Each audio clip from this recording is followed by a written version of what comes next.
Good morning, good afternoon, or good night from whenever and wherever you are watching us. I am Cameron Scandal, that is Steven Schreffler, and we are The Sound. Folks, we are glad to be back in your presence. It has been too long. The sports world has been too quiet for quite some time, but The Sound is finally here, making its return. We will not leave you in the quiet any longer. And there are a lot of things going on right now that we need to address and we need to set right in the world. Steve, it's been too long. We gotta get things corrected here. The people need informed and educated. The people very much do need informed and educated, and what better place to get it done right here. So I know you're anxious, and I know we're anxious. So without further ado, let's get right into it. Our first topic of the day, another action-packed weekend in the NFL. Playoffs still rolling through. We are in the divisional round. A lot of big games going on, but I think the number one game that a lot of people are going to be looking at is the Bills versus the Ravens. Steve, you and I have been talking the two MVP frontrunners right now, Josh Allen and Lamar Jackson. There is a lot riding on this game. What is on the line going into this weekend, specifically for Baltimore moving forward? For Baltimore moving forward, what's mainly on the line is, there's this narrative that has been set about Lamar Jackson the last couple of seasons, not being able to win the big games, whether that's against the Chiefs, whether that's against the Bills, whether that's in the playoffs. There's been an issue building, right? And you and me have talked plenty of times about, comparisons to other superstars like maybe Embiid, who struggles in the playoffs. He kind of needs to step up here and just get the job done. Going on the road into a hostile environment in Buffalo, that is going to be one of the biggest, if not maybe the biggest game in his career, or most meaningful with a storyline. You have the MVP, the regular season accolades, but now you need to take the step in the postseason. Since John Harbaugh took over for the Ravens, they've been to the AFC Championship game a total of 4 times. They've only won once, right? So getting there isn't going to be news to them. But this game specifically, because it's against the front runner of Josh Allen, because it's on the road in what many consider to be maybe the most hostile environment in football with the Buffalo Bills Mafia, in the cold, if they win, it certainly validates Lamar as being able to elevate in these big games. I mean, the number one thing for Lamar's whole career has been all this regular season stuff, all this, he's so good, he's so great. Then it comes playoff time where it matters, where we always say that's where the true greats are made and defined, and he just can't get it done. There's a lot riding on this for the Ravens and Lamar Jackson especially. On the Buffalo side of things, it's kind of a similar story, but a little different. Lamar has a lot of his legacy riding on him, but Josh Allen has a chance to change his own NFL narrative in a sense. Up until this point, the Bills have been a consensus top 2, if not top 3 team in the NFL, right? And as we said with Lamar, Josh Allen has been right up to that standard all season as well. You go into a season and a playoff season where there's a lot of Mahomes doubt, they don't look now. Grant, they went 15-2, but people have been saying Mahomes himself does not look the same. Stats are bad. Question a lot of stuff. Josh Allen's kind of getting more of an edge. We're saying if they win, he's then beating a Lamar Jackson who was fighting him for MVP all season, and there is a large amount of people who thought he should win it over Josh Allen. So he beats his opponent for MVP. Then he goes on to play Patrick Mahomes, who's at the pinnacle of the NFL right now. Winning this Ravens game, Josh Allen is putting the building blocks on getting to the next part of his career. And Mahomes looks iffy. Josh Allen gets his first MVP, leading his team through the playoffs. All that stuff starts to build. And think about, Steve, what you and I had said at the beginning of the season, that this Bills team was not supposed to be in this position. No. And I think everyone's going to attribute to, well, Josh Allen's been balling. Winning this game is just going to continue putting those blocks onto Josh Allen has a chance to be the best player in the NFL. In previous years, Josh Allen, he's 6-5 in the playoffs. Out of those 5 losses, 3 of them have come to Mahomes. Right. And, I'm not going to say this is a DeRozan, LeBron-esque, trend where this guy's just got his number. But even in the NFL, Peyton Manning found a way to beat Tom Brady in the Yeah. playoffs. So in these big games against a Lamar Jackson MVP, and these big games against potentially a Patrick Mahomes rematch in the AFC title game, like, he is playing the best football of his career. The Yeah. excuses are over. Either he can find a way to get it done or he can't. And he hasn't been to the AFC title game since 2021, where, as you said, they lost to the Chiefs. And they hadn't even before that hadn't been there since the 90s. So, and like I said, it just keeps adding all this stuff for Josh Allen that his resume and his arguments are just getting stronger. It also just speaks volumes to how much it takes to dethrone Mahomes. So, yeah, like I said, this is just the next step to do that. Should be a great game. Should be absolute cinema on Sunday. Question for you on this game. One Yeah, last final thought. yeah. Do you think that this game for both of these guys are the biggest games of their career? Like, maybe not for Josh Allen, because that game against the Chiefs was a big moment, right? Yeah. But Mhm. as far as the head-to-head matchup, what it means for both of these guys in this game, I feel like this is one of the most important games for both of these guys so far, if not the most important game, considering the narratives for both sides. Yeah, because it's Josh Allen do or die, and Lamar Jackson has to start winning Now and or get never. on his resume, Yeah, right?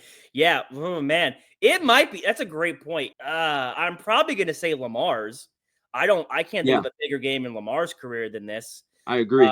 I would say before that, it was fighting the Steelers for the division this year. I mean, that could have went a whole different direction had they lost those games. So yeah, this is probably the biggest game of Lamar's career. I'm Uh, excited. yeah, we'll see what happens. Like I said, should be absolute cinema on Sunday. Can't wait to watch it. Up next is a fan favorite segment, everyone's favorite ranking system, today's top five. In case you forgot what today's top five is, it is where Steve and I rank 1 through 5 of whatever we feel like talking about today. This time it's going to be who has the most to gain from the NFL playoffs this season. As we just mentioned with Lamar and Josh Allen, a lot on the line for a lot of people this year, but who actually has the most to gain? We're going to go through it in today's top five. So here we have it. Get into today's top five, starting from the bottom and working our way up. Number 5, Jaden Daniels. And listen, I know you guys are saying, what, Jaden Daniels? What is Jaden Daniels getting out of the NFL playoffs this year? Well, folks, I'll tell you. Probably going to be rookie of the year. Should be rookie of the year. Probably. Without a doubt. Not high expectations for what he is supposed to do or going to do with the Washington Commanders. Almost said Redskins. Washington Commanders. He then takes them to the playoffs. No one expected. Then wins a game on the road in Tampa, who everyone should know that is the Sounds team, Baker Mayfield and the Tampa Bay Bucks. Yes. Beats them on the road, one of 3 or 4 rookie quarterbacks to ever do that in history. Now he goes into this weekend in these playoffs. It's only going to get hard. Could be Patrick Mahomes. Then goes on to the title game. I mean, who knows? Who knows what's going on? Or excuse me, could be the Lions and go on a title game. Who knows what's happening? The number 1 team in the NFC for the whole season, Super Bowl favorite, could get knocked out by a rookie. Never happened before. It would be a crazy thing to happen. So I think Jaden Daniels, number 5 on today's top 5. What Jaden Daniels has done is he has taken a team that a lot of people didn't believe in. Washington, being a Washington fan from just a different franchise in the city, Yeah. Washington bleeds for their teams, and they really, really have a solid fan base. And the Redskins have been mediocre for years. And for Jaden Daniels, not only as a rookie, but for him to come in and be able to lead this early in his career as a rookie and take them to a chance to go to the NFC title game. Number 5 might even be a smidge low, but yeah, he's definitely got a ton to gain from this. Yeah. Number 4, the entire Philadelphia Eagles team. A little bit out there. I'm sure not many people are surprised that we have this on the list, especially for me. There has been a not great narrative surrounding the Eagles, no matter where you look. Jalen Hurts and A.J. Brown having their conflictions. I mean, Jalen Hurts not having a great season. A.J. Brown, it had a weird season. Nick Sirianni, who we're going to get into later. Now, Saquon Barkley has been great. I got his impact wrong on what he was going to do for Philly.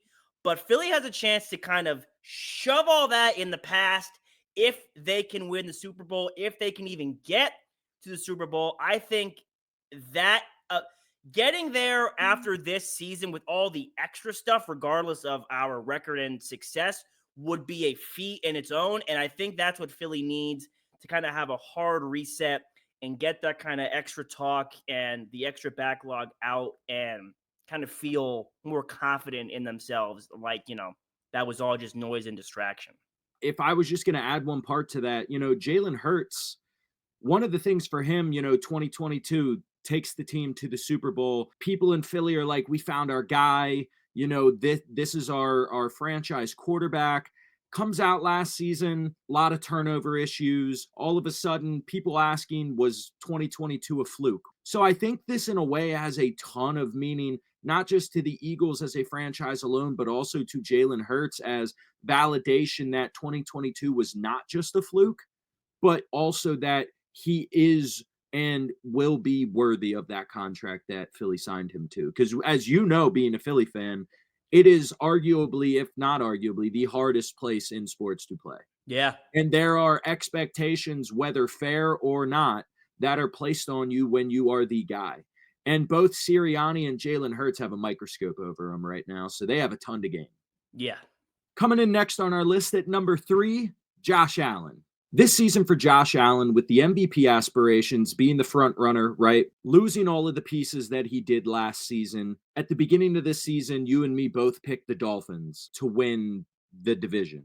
Obviously, Josh Allen has found a gear that we didn't know he had, and he elevated this team with some receivers that I've never heard of and a defense that some have said have been shaky at times this season, right? And these playoffs specifically, in my opinion, is the most important in his career. They have the Ravens coming to Buffalo, and he's playing against the reigning MVP at home. I just think that winning this game at this point in time in his career would be the most meaningful game so far. Yeah, I know a lot of people are going to talk about that AFC Championship game, but for me, what this game means for him just in his career, to be able to prove that he can get back to the AFC Championship game. He's only been there once. So getting back is huge for him. And just cementing himself as arguably the greatest quarterback in Buffalo Bills history. And this is a game and these playoffs to be able to win a Super Bowl, get to the Super Bowl, it would be the most validating moment in the career of a guy who we have already said is an elite quarterback in the league. Going to the Super Bowl through Lamar Jackson and through who we would believe to win the Texans-Chiefs game, Patrick Mahomes in the AFC Championship game, being able to go through those two and get to the Super Bowl, it would cement him as right now the best player in the world in football. And let me ask you this, because I was thinking about this as you were talking. We don't hold a lot of weight normally, like in the NBA. We don't hold a lot of weight for conference finals appearances there. The AFC and NFC title games hold a little more weight than the NBA. Now, not that it's going to be a big needle mover, but I'm not going to be mad if someone says this person has X amount of Super Bowls and X amount of conference titles appearances. Like that kind of stuff is what, as we said before, what separates the goods from the greats. So only adding more resume stuff for Josh Allen. Number 2, Lamar Jackson. Now, as we mentioned earlier, a lot riding for Josh Allen and Lamar in this current game, but a lot riding for Lamar Jackson's career in winning the Super Bowl. Steve, there are 3 quarterbacks right now who have at least 2 MVPs and at least 1 Super Bowl ring. You know who those people are? Tom Brady and Peyton Manning. One more. Patrick Mahomes. Patrick Mahomes. Lamar Jackson is now going or could enter that elite company. And as we said earlier, there has been one thing missing from his resume, and that is performing in the playoffs. You then have your multiple MVP seasons.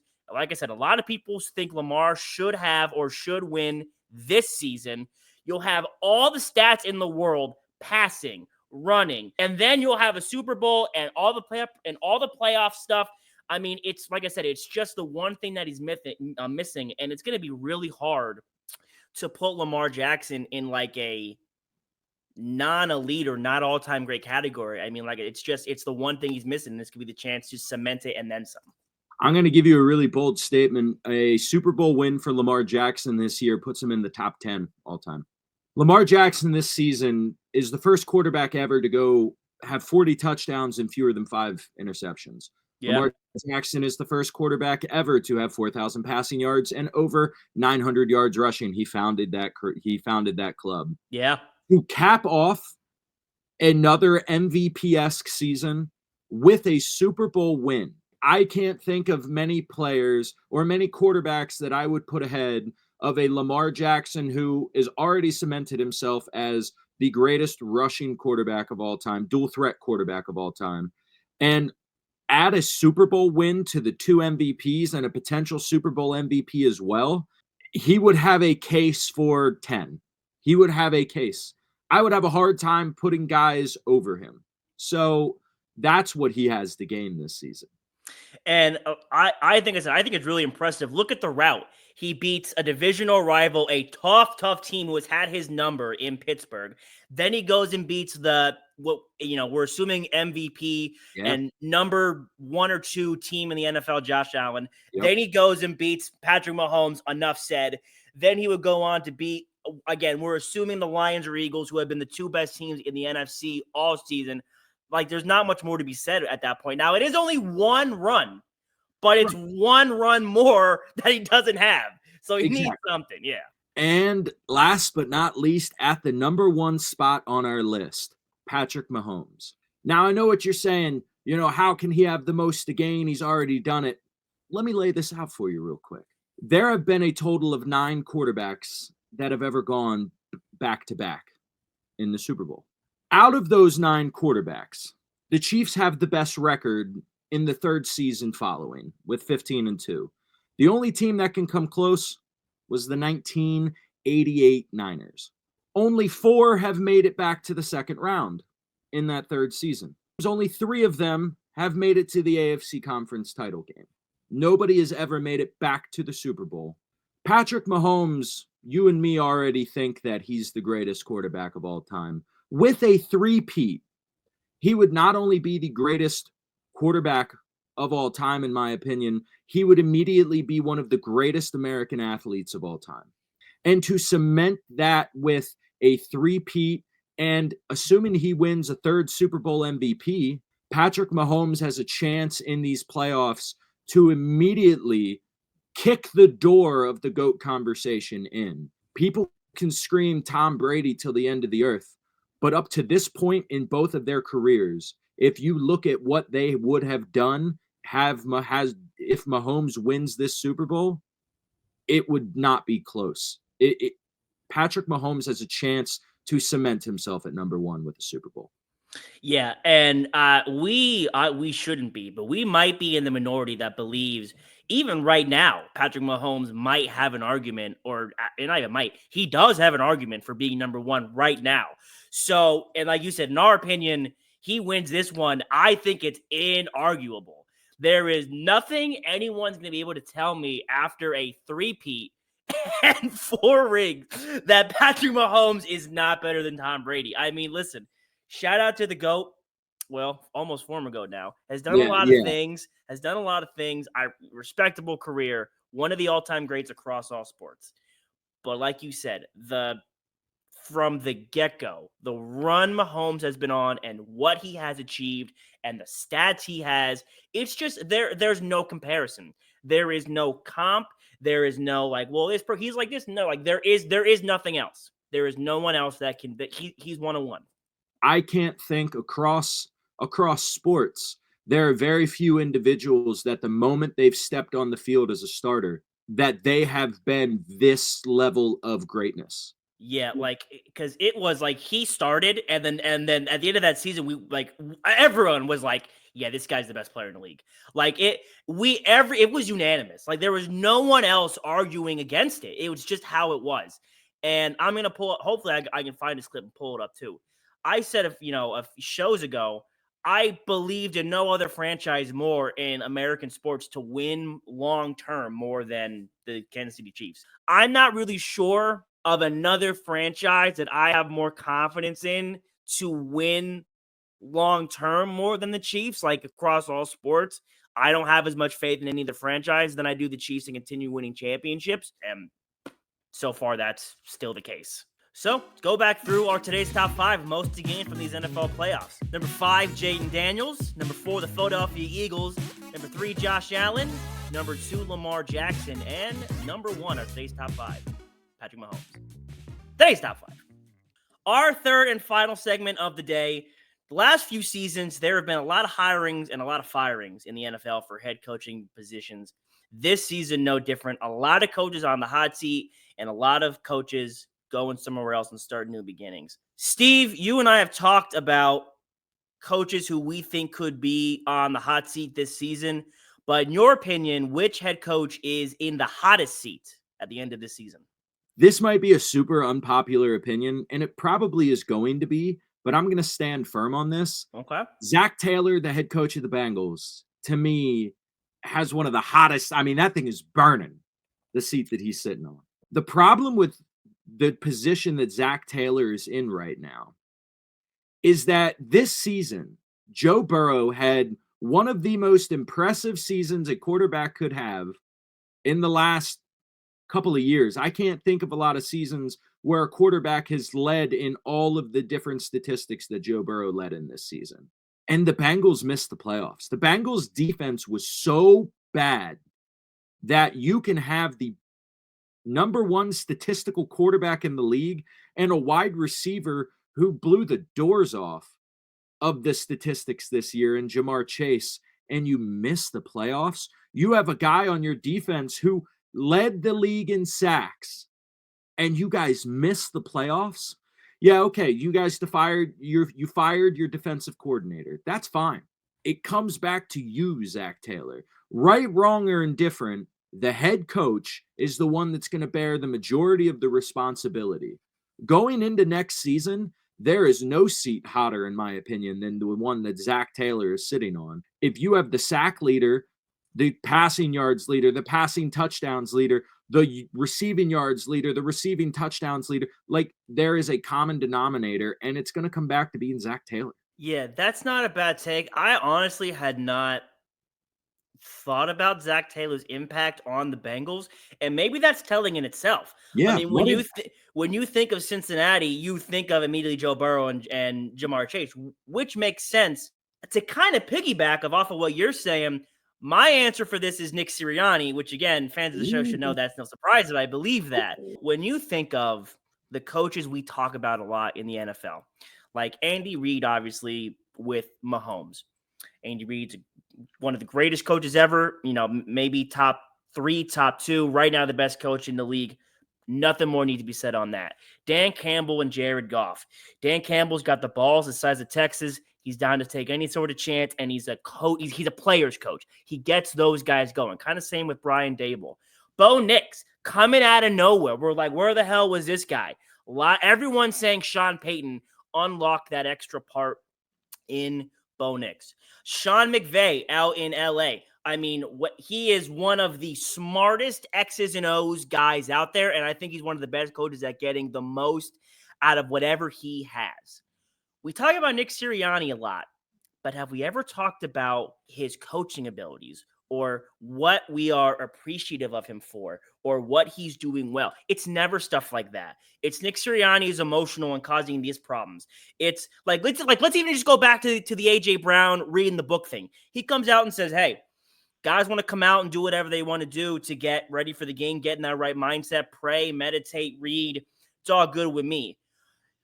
Nick Sirianni, as the head coach of the Eagles for multiple seasons, with A.J. Brown on his roster for multiple seasons, not realizing what A.J. Brown is doing and what that stunt is representing, it like that right over top of him. That should say something. The fact that he's yelling at players, getting into it, yelling at refs, yelling at fans, like I'm all for him, coaches getting fired up. He's not getting fired up. He's having tantrums. That's a whole different thing. You can't let your emotions overtake the smart part of your brain, which I'm not really sure Nick Sirianni has. And Nick Sirianni also has inherited or did inherit what I have called like a Warriors-like roster. So before we knew Steve Kerr was going to be a great head coach, the narrative was, I could coach the Golden State Warriors. Throw me out there with Steph Curry, Klay Thompson, and eventually Kevin Durant. You like a ball boy could have came out and coached that team. I think Nick Sirianni came out and what have we heard about the Eagles for the last 3 seasons?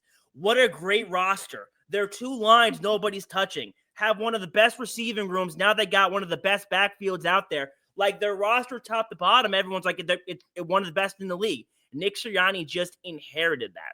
Steve, what I'm saying is between the problems from the start and what we have seen throughout the years, if this season we are not finding success and it's not directly attributed to Jalen had a bad game, Saquon wasn't, whatever the case may be, I don't know who else you're supposed to look to or who else you're supposed to assign that blame other than Nick Sirianni, who's supposed to be running and organizing that team.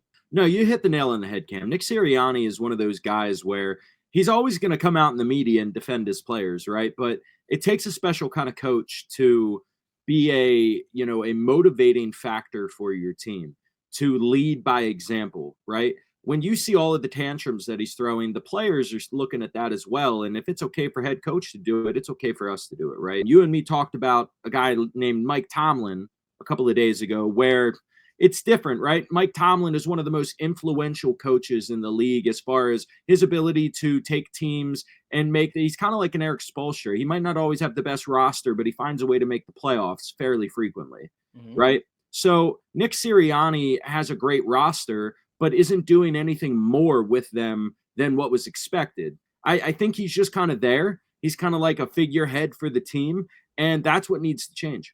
Yeah, and as I said, like when we talk about these teams who come out of nowhere and have this all of a sudden random success, a lot of times we're putting that on the coach got something out of them. I mean, the Eagles prior to that, it was that 2020 season. Oh my God, everybody was hurt. It was like the practice squad was out there playing for us. And Nick Sirianni came in, and all of a sudden now that's when the Eagles started to become one of the better teams. But no one is attributing that to Nick Sirianni. No one believes that hiring was the catalyst. And I think that like it's not even a conversation to be had. And I think that within itself is the most telling thing. Agreed. And that's going to do it for us today, guys. I mean, how about a comeback show? Give ourselves a round of applause. We are so happy to be back. We know it's been too long, but we will be here for the foreseeable future. And today, Friday, is going to be the day that you can expect us to release. I know we said that last time we came back, but that's still going to be the case. And folks, just listen. You need to always remember this. Whether we are here or we are not here, there's one thing you need to always remember. If you are ever in need of intelligent and cogent sports analysis, listen to the sound. We will always have you covered. Thank you so much for joining us today, folks. We hope you have a great weekend. Watch some great football. Stay warm. Stay safe. Take care. We'll see you next Friday. Listen to the sound. I listen to the sound.